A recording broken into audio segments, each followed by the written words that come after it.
Sveiki visi mani mīļie klausītāji un visi mani mīļie skatītāji. Es izlikšu tātad šodien jums eņģeļu kāršu salikumu no 5. līdz 10. novembrim. Nu jau esam iesoļojuši novembrī un pastīsimies, ko eņģeļi mums vēlas pateikt tātad no 5. līdz 10. novembrim. Tātad, mīļie eņģelīši, ko jūs vēlaties mums pateikt no 5. līdz 10. novembrim? Tā.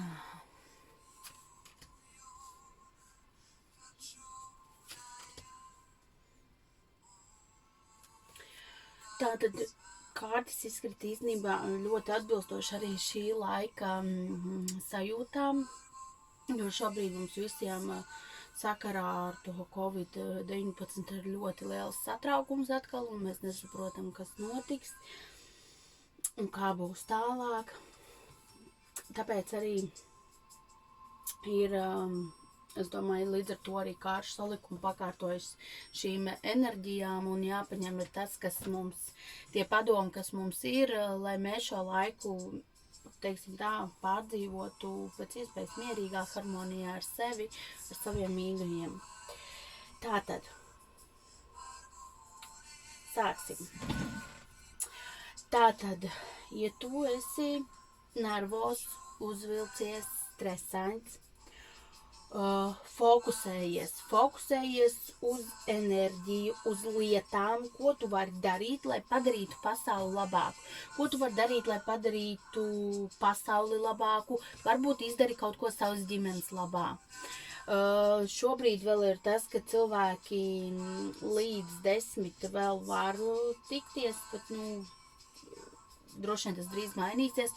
Izmanto varbūt un šajā nedēļas nogalē, protams, ir izmantojot visas piesardzības noteikumus, varbūt vēl apciemo ģimeni vai sazvanies, vai mums nav obligāti jāapciemo, bet mēs varam sazvanīties arī ar saviem mīļajiem un izdari kaut ko tādu, fokusē savu enerģiju uz labām lietām, uz ko tu vari pasauli padarīt labāk.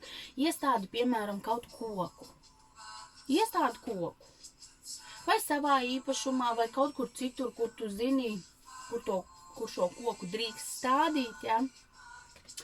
Iestādi, un ar to jau tu būsi izdarījis pasaulē kaut ko labu. Un arī pašam droši vien tā sajūta būs tāda laba, ka tu esi izdarījis labu darbu. Tātad koncentrējamies uz to, ko mēs varam darīt, lai padarītu pasauli labāku. Arī izdara kādu pakalpojumu savai ģimenei, piemēram, tādu, kas tev pašam likt justies ļoti labi. Tas ir viens. Tātad sirds čakra. Visas atbildes jau mēs īstenībā, mums ir ļoti dziļi sirdī. Katra atbild uz kādu jautājumu ir jāatver, tātad jāpiedomā ir pie savas sirds čakras šonedēļ, ja? Tātad šajā laika posmā no 5. līdz 10. novembrim piedomājiet par sirds, par to, cik jūs esat atvērti, par to, cik jūs, piemēram, daudz no sevis dodat, ja, piemēram, jums kāds cilvēks ļoti palīdz, un cik daudz jūs no sevis, teiksim tā, atdodat šī draudzībai pretī. Varbūt jūs noslēdzaties un tikai ņemat, bet padomājiet par to, ka mēs varam tik daudz izdarīt labu, dodot pretī.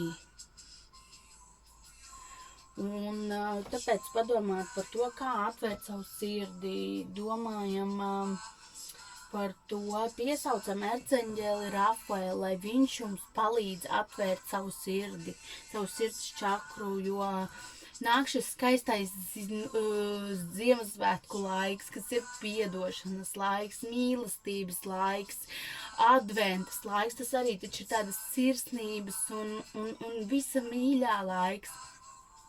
Atveram savas sirdis šim laikam un ielaižam tajā vairāk mīlestības. Padomājam, kā mēs šo mīlestību varam kādu dot, vai arī savam partnerim vai ģimenes locekļiem. Varbūt šis ir īstais laiks, lai piezvanītu mammai un varbūt pateiktu vai tētim, vai vīram piezvaniet, vai brālim, māsēm, pasakiet, cik ļoti jūs viņu mīlat un cik daudz viņš jums nozīmē. Tā arī ir sirds čakras atvēršana.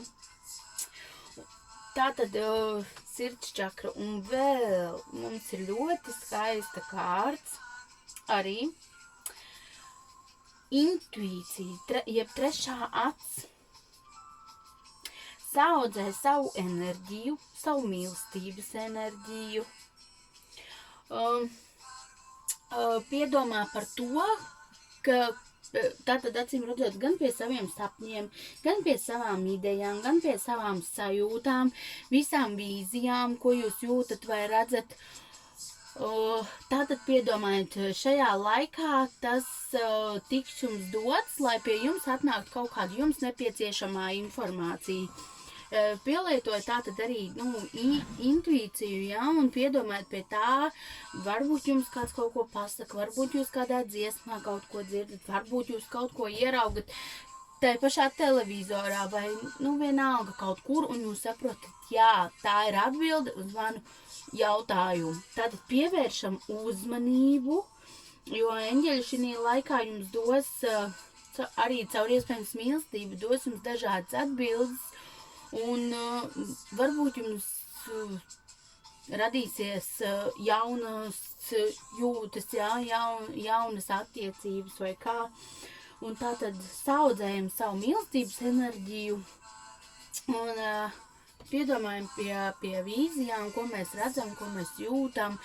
Varbūt arī dzirdot šo eņģeļu terapijas kāršu salikumu, jums sapratīsiet, varbūt pie jums atnāks kāda atbilde, kas jums ir ļoti, ļoti šobrīd svarīga un nozīmīga.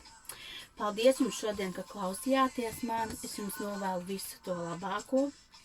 Un ja vēlaties individuālo konsultāciju, lai es jums izliektu, rakstat man uz fortuna@inbox.lv vai rakstat man lapā Fortuna vēstulīti. Un tur sazināsieties ar mani un sarunāsim par visu nepieciešamā. Šoreiz tagad es jums teikšu tā, un līdz kādai citai reizītei, par kādā citā salikumā, lai jums mīlestības pilna nedēļa. Atā!